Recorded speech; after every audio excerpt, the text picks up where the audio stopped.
Hola a todas y todos, soy Alessandro Sara y esto es Animales con Derechos. Gracias por estar ahí. Hoy les ofrecemos un nuevo episodio de La Mirada Naturalista, siempre de la mano de nuestro gran experto Luis Miguel Domínguez. Naturalista, ecologista, activista, viajero incansable, Luis Miguel ha recorrido 4 continentes para conocer a fondo toda clase de cultura y ecosistemas. Hoy hablaremos de lo que hemos considerado llamar especies secuestradas, animales que han sido apartados de su hábitat originario y se han adaptado como han podido a su nuevo entorno. Es normal que haya hipopótamos en Colombia, mapaches en Madrid, coatíes en Mallorca, bisones americanos en Galicia. ¿Cómo se han difundido estas especies fuera de su hábitat original, llegando a ser un tema controversial? De esto y mucho más hablaremos a lo largo de este programa. Buenas tardes, Luis Miguel. Hola, buenas tardes, Sandro. Pues esto era algo que hasta ahora siempre habíamos llamado especies invasoras. De hecho, legalmente son especies invasoras, internacionalmente claro, son especies invasoras, pero vemos que realmente no son los agresores, sino son víctimas. Claro, también. Ellas no han venido aquí por gusto, ¿no? Ha sido una vez más nuestra falta de cuidado la que ha hecho posible que tengamos en nuestros ecosistemas un montón de especies, tanto botánicas como de fauna, que pertenecen a otras latitudes, claro. Pero ha sido el hombre, claro, sin duda. Sí, uno de los casos que hemos visto en los medios últimamente ha sido la gran proliferación de hipopótamos que hay en Colombia. Bueno, tú fíjate de lo que estamos hablando, de Quiboko, el gran rey de los ríos africanos, viviendo en el río Magdalena, por ejemplo, en Colombia, y provocando serios problemas. Es un animal que además ciertamente tiene un comportamiento agresivo, muy territorial. Todos los que hemos vivido en África sabemos que el hipopótamo es un ser que genera muchos accidentes mortales al año en Tanzania, en Kenia, en Botswana, en un montón de países. Pero claro, ¿qué hacen esos animales en Colombia, no? Es increíble, ¿no? ¿Cómo han llegado allí? Sí, llegaron por... Sí, llegaron, pues, claro, esta es una historia muy rocambolesca. Resulta que los reyes del narco, especialmente el señor Escobar, en su hacienda Nápoles, en la gran hacienda que se compró con la pasta de la cocaína, decidió generar un parque zoológico.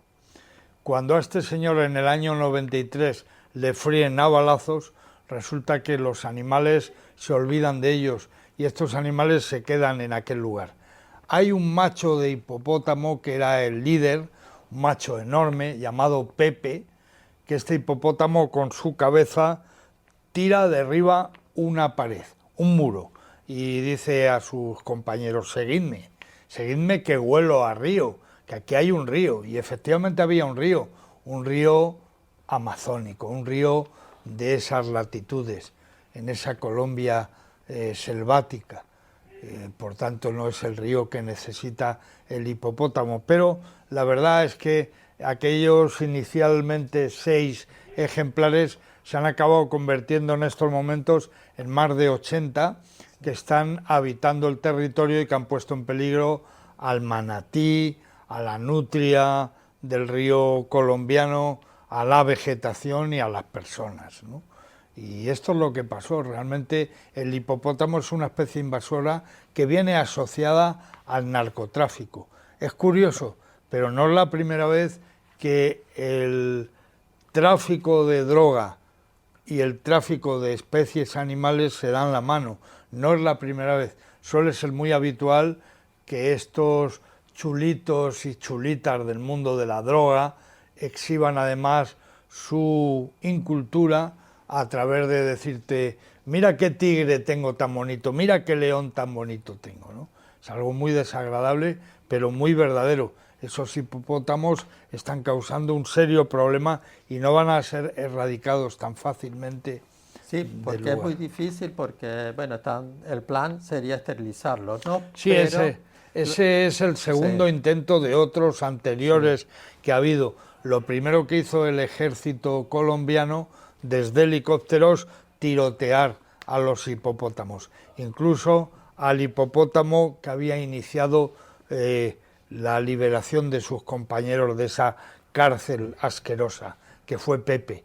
Pero cuando el ejército colombiano mató, ametralló al hipopótamo Pepe, la sociedad colombiana en pleno se echó a la calle, los medios de comunicación, y generaron una crítica apabullante al gobierno de aquella época, que no sé si fue el del señor Uribe, no lo recuerdo, pero realmente fue un problema muy serio, y entonces el ejército dio un paso atrás y dejó de matar a tiros, resolver a tiros esta situación. Ahora lo que se está intentando es, a través de anestésicos, intentar inocular en la sangre de esos hipopótamos una serie de sustancias que los castren químicamente, ¿no? Sí, incluso, para que no se reproduzcan. Incluso lo están tratando de esterilizar quirúrgicamente, lo que pasa es que También, es complicadísimo, es muy complicado.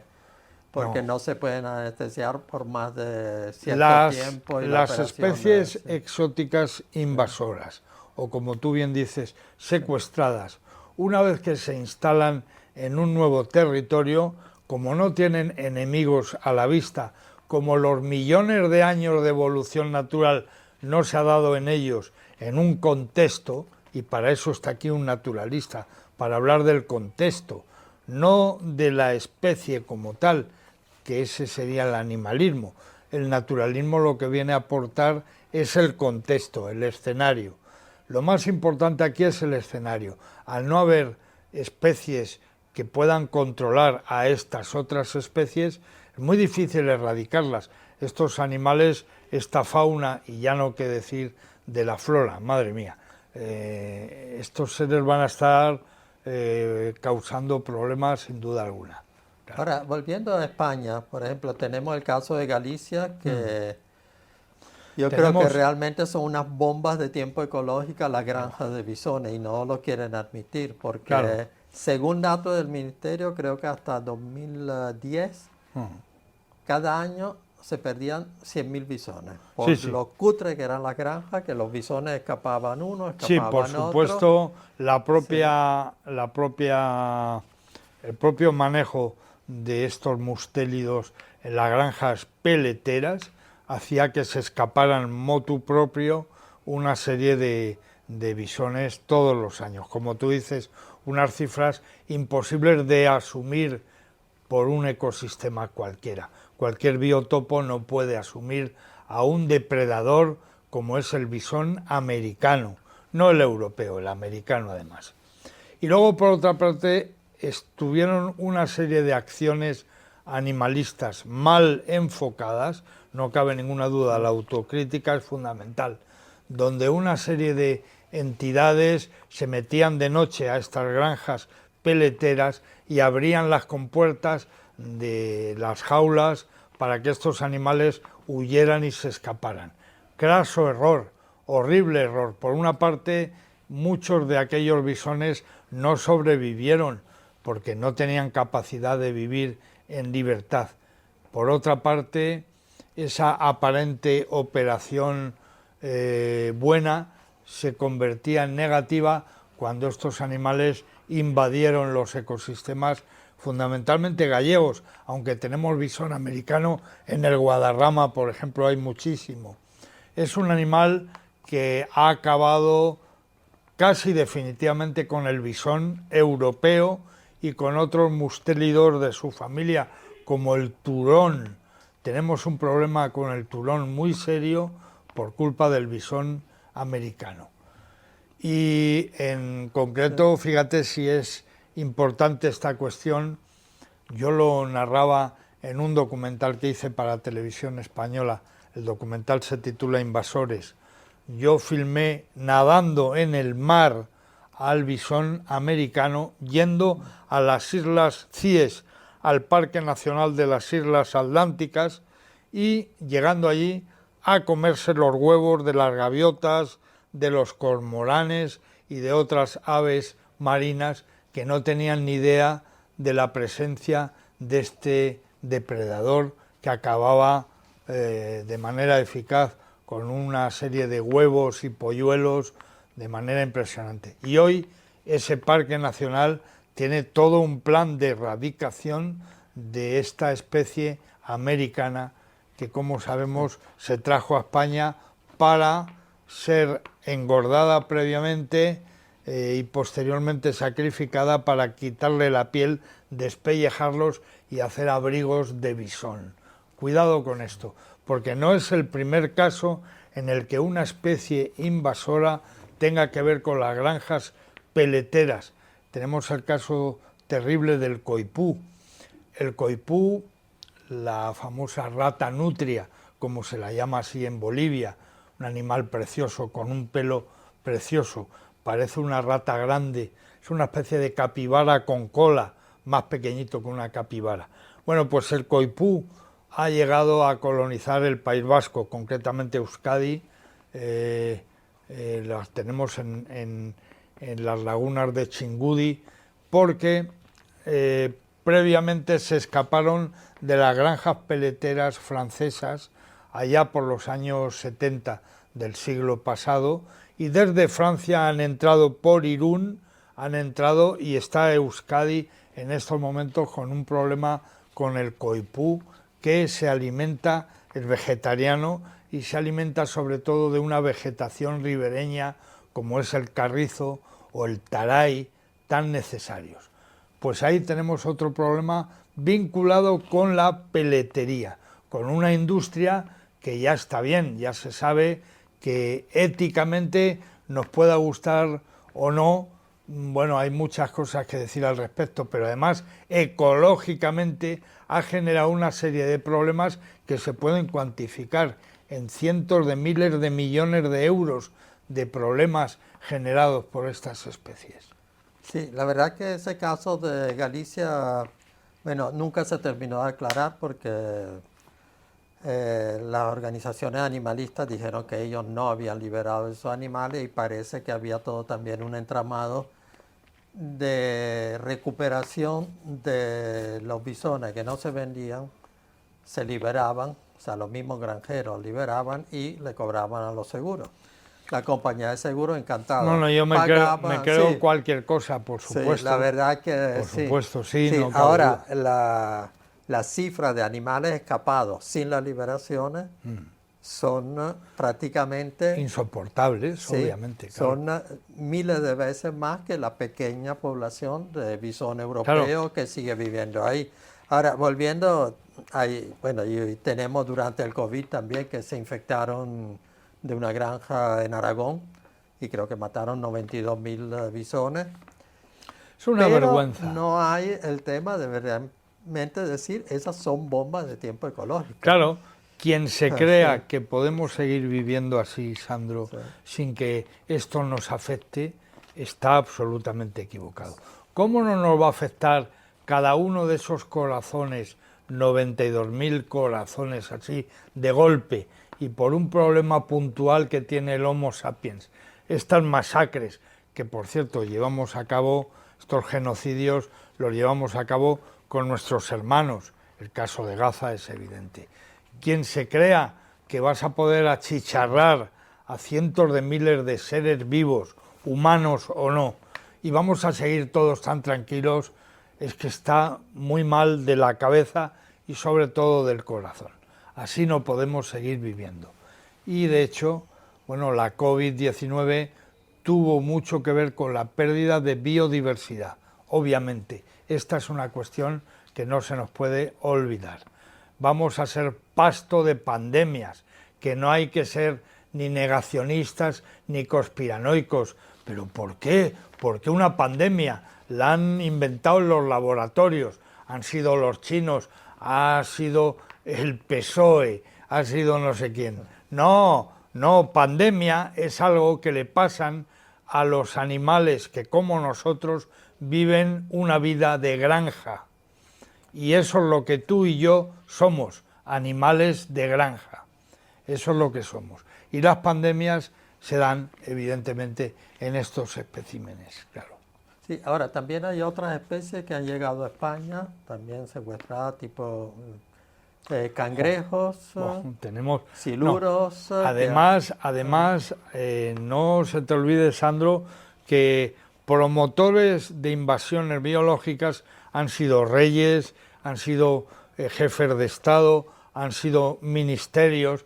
El cangrejo rojo americano, por ejemplo, es un caso en el que el IRIDA de la época, aquel instituto para promover un cierto desarrollismo atroz en nuestra agricultura, en la España de los años 60, fue algún espabilado, algún director general de aquella administración el que dijo: he estado en Estados Unidos y he visto unos cangrejos muy gordos, seguramente que con esos las ensaladas y los guisos que hacemos de cangrejo de río van a ser mejores porque van a ser más gordos.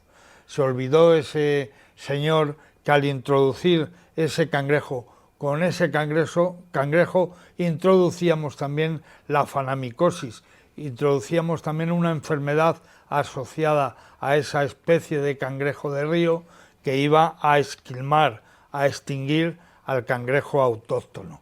O sea que el IRIDA fue el culpable de que el cangrejo de río americano esté hoy todavía en nuestros ríos y ya no esté el autóctono. Los reyes a los que el mundo de la caza siempre tanto les ha gustado son los artífices de que el muflón, por ejemplo, que es un mamífero de la isla de Córcega, pues esté campando a sus anchas por la Sierra de Cazorla o por los montes de Toledo. Y así podríamos estar hablando de multitud de especies que ellos han introducido para cazarlas y que cuando no se las ha cazado lo que han hecho ha sido prosperar en nuestros ecosistemas. Así que reyes y gobiernos han sido partícipes de esta fiesta nefasta. Claro. Sí, y si agregamos a estos grandes herbívoros como los muflones, lo que hemos hablado en nuestro programa anterior de eliminar un carnívoro, el único carnívoro que podría, sí, claro, que podría controlar, claro. Realmente nos encontramos. Efectivamente, sí. es que hacen la jugada perfecta, o sea, perfecta para los tontos y las tontas, ¿no?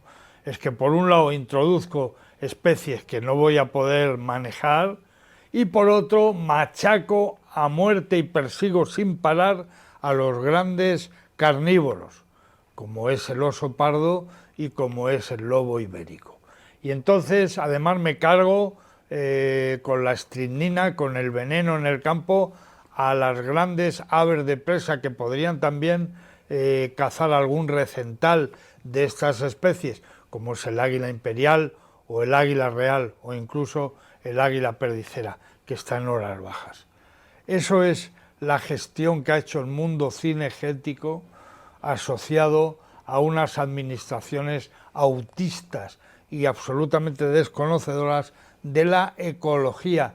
Ecología, ojo, no es solamente un territorio ideológico de acción y de militancia. Ecología es una ciencia. La ecología es la ciencia que nos habla de la interrelación entre las especies y los ecosistemas y entre las propias especies, entre individuos. La ecología es un arte, es una ciencia muy compleja y por tanto un ecólogo, una ecóloga no tiene por qué ser un ecologista o sí. A mí me gustaría que fuera así, pero no siempre es así. Pero hay que entender que estamos hablando de ciencia, no de otra cosa. Sí, además que ahora hace un rato nombraste las Islas Cíes y siempre ahora ya has aceptado que los sistemas ecológicos insulares son muy frágiles. Pero también los peninsulares son frágiles y también los continentales son frágiles. O sea, realmente es toda una estructura tan delicada y tan fácil de destruir en un momento. Por supuesto, efectivamente, lo que ha tardado millones de años en ponerse en pie, nos lo podemos cargar así de golpe, y especialmente en los territorios insulares, claro. no cabe duda. Los territorios insulares, digamos que las bambalinas de ese gran teatro son más complejas, más prolijas y más delicadas, y hay que tener mucho cuidado con la introducción de especies del tipo que sea en las islas. Esto históricamente lo hemos sabido, el problema de las ratas, de los ratones, el problema de los gatos, las colonias felinas en una isla son un problema muy serio, que sé que a muchas de vosotros os están interesando y os preocupa este tema. Cuidado con las colonias felinas en el territorio en el que no debieran proliferar, porque podemos encontrarnos con la muerte de mucha fauna, de muchísima fauna. Y en las islas, ni que decir tiene. Mallorca tiene un problema con el coatí. El coatí es un... Antes hablé del coipú, sí. Ahora hablo del coatí. El coatí es un animal que tiene una dentadura muy importante, es un depredador mediano, un poquito más grande que un mapache, y la Tramuntana, la Sierra de la Tramuntana mallorquina, tiene un problema muy serio con coatíes que alguien soltó de manera muy graciosa.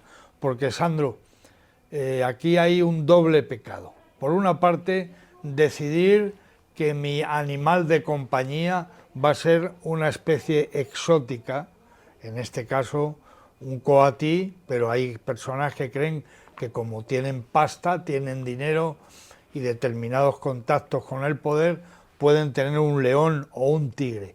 Ese es el primer pecado capital.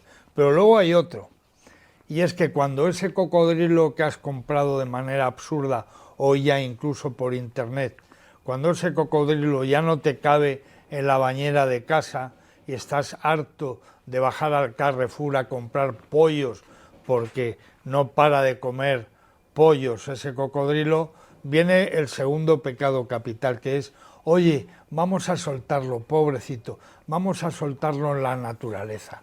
Y entonces esa familia absurda, ridícula y que está ahora penalizada gracias a la ley de protección animal, cosa que antes no había pasado, pero ahora sí que está prohibido tener esta serie de mascotas. Bueno, esa familia se va al embalse de turno y suelta allí el cocodrilo de turno, cosa ridícula. Primer paso, adquirir estas especies. Segundo paso, soltarlas en la naturaleza de manera desaprensiva. Sí, ahora volviendo, que has mencionado la reciente ley, que con todas sus fallas, pero tiene unos grandes pasos, unos grandes avances. Sí, hombre. Parece que aquí, o sea, ¿por qué podían llegar todas estas especies? Tengo entendido que antes cualquier especie que no estuviera específicamente prohibida, se podía importar. En cambio, ahora tendrá que haber un listado positivo en el sentido que solo se van a poder importar. Sí, Sandro, me atrevo a hacer un símil que es el siguiente. En el periodo en el que José María Aznar fue presidente de España, se puso en marcha la famosa ley del suelo, que entre otras cosas decía, todo terreno que no esté protegido es susceptible de ser urbanizado. Pues esto es algo parecido. Ahora, afortunadamente, tenemos una ley que efectivamente ha tenido muchas críticas porque no era perfecta, indudablemente no es perfecta. Muchas de esas críticas han sido excesivamente interesadas, sobre todo porque han olvidado algo que a mí me parece fundamental. Por primera vez, este país se ha dotado de unas leyes que traten con cariño, no sé si de igual a igual, no hace falta que sea de igual a igual, a los animales en general. No sé si tienen derechos o no los tienen. No sé si un perro debe tener el mismo derecho que yo a que no se le mate a patadas.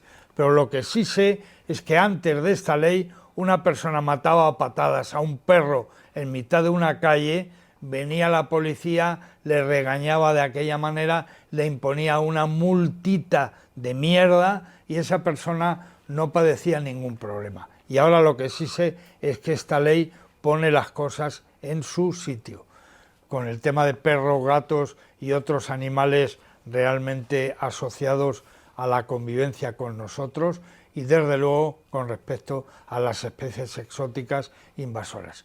Yo agradezco mucho esta ley y sé del sufrimiento que han padecido muchas de las personas que han estado involucradas en llevarla a cabo y desarrollarla en medio de un fregado y de una guerra ridícula que a veces apetece tirar la toalla y decir, oye, quedaros ahí con el problema vosotros. Pero vamos, ¿cómo un país que quiere ser moderno no va a tener una ley que proteja los derechos de los animales? Pero bueno, ¿cómo vamos a pensar que España va a poder seguir en la Unión Europea sin tener una ley adecuada? Y luego los problemas que haya los limaremos entre todos y siempre de manera constructiva. Claro.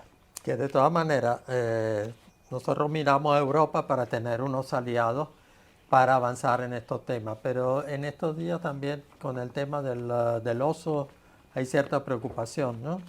Se sí. está pensando desde Europa están pensando, creo que por solicitud de, Sí, con el de lobo, Hungría, con el lobo está claro que Europa, decía el oso. sí, y con el oso El oso, pardo sí. y con el lobo, Europa históricamente se ha portado muy mal. Yo hay un capítulo del último libro que he escrito sobre el lobo del que hablamos en el anterior programa. Es un capítulo que titulo La hecatombe europea con el lobo. Pero ahora esta hecatombe se ha actualizado.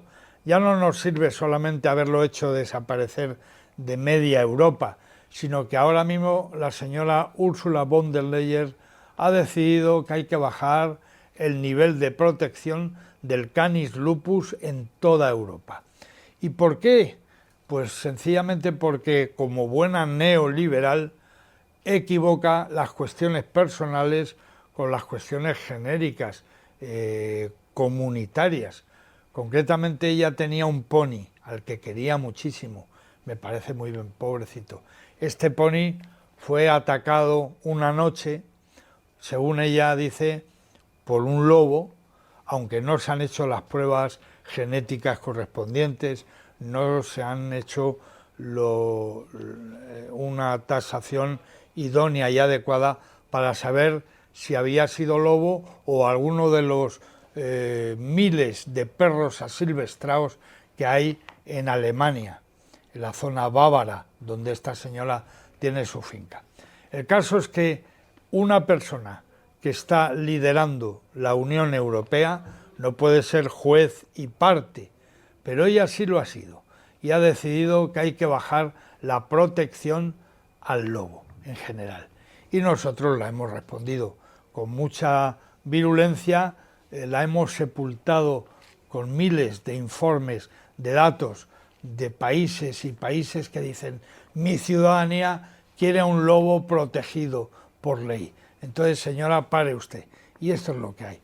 Ella ha lanzado, no es ni tan siquiera una orden, es algo que los gobiernos europeos tienen derecho todavía a estudiar, analizar y reflexionar y llevar o no a cabo.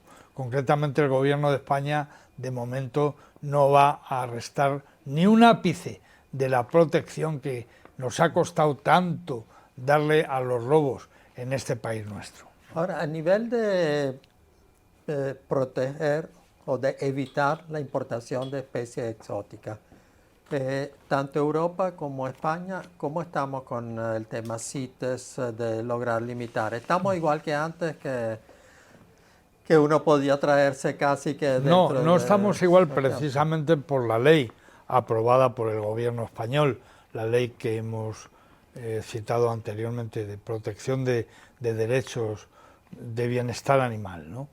Y es lo siguiente, lo que ha pasado es lo siguiente, el CITES, el famoso convenio de Washington, es una normativa de carácter comercial. Bueno, el CITES está ahí, España está en el CITES, vale, está y estaba. Aun con el CITES, si tú querías tener un coatí o un mapache, tú lo comprabas por internet. Esta misma tarde, si tienes pasta, compramos 10 mapaches, tú y 10 mapaches yo. pero con el CITES no parábamos eso. En cambio, con la ley actual sí, porque específicamente se habla incluso del peso que puede tener ese mamífero que vas a adquirir, de cómo lo tienes que cuidar, de si tienes o no un sitio adecuado para tenerlo, y si no lo tienes no lo vas a poder comprar. De manera ilegal lo vas a poder hacer, pero te vas a enfrentar a multas que antes no había. Como también, aunque parezca una cosa normal, España no contemplaba poner coto a quien quisiera, amante de los ofidios, tener una víbora del Gabón en el cuarto de estar de su casa. Podías comprarte una víbora del Gabón y nadie te iba a decir nada. La víbora del Gabón, si te muerde, te mata a ti y a todos tus antepasados. La víbora del Gabón mata a un elefante de una mordida. Cuidado, fíjate si tiene cantidad de veneno. Bueno, hoy esta ley aprobada, esta polémica ley, pero necesaria ley, esta ley evita que tú puedas comprar, adquirir algún ofidio potencialmente peligroso para ti, para el vecino o para otros animales. Indudablemente esto no pasaba antes, ahora estamos en este sentido cubiertos de estos locos y locas. Es que yo amo a los ofidios y por eso tengo en mi casa una cobra escupidora que es preciosa. Mira, hombre, ya vale. Sí, bueno, como siempre podríamos seguir hablando horas y horas de temas con nuestro incombustible colaborador Luis Miguel Domínguez. Y lamentablemente con esto hemos llegado al final del programa. Los casos de especies secuestradas, ya sea por tráfico ilegal o por introducción no intencionada en nuevo hábitat, representan una preocupación ambiental grave. Estas situaciones destacan la necesidad de medidas más estrictas de control y regulaciones éticas para prevenir la explotación y la alteración de ecosistemas naturales. Además, subrayan la importancia de la cooperación internacional en la aplicación de leyes y políticas destinadas a promover la biodiversidad y promover prácticas de conservación responsables. En última instancia, la preservación de las especies y sus hábitats naturales requiere un compromiso continuo con la sostenibilidad, medidas éticas y el respeto por todas las formas de vida en nuestro planeta. Gracias por acompañarnos en esta edición de Mirada Naturalista. Esto es Animales con Derechos, uniendo causas, conectando derechos.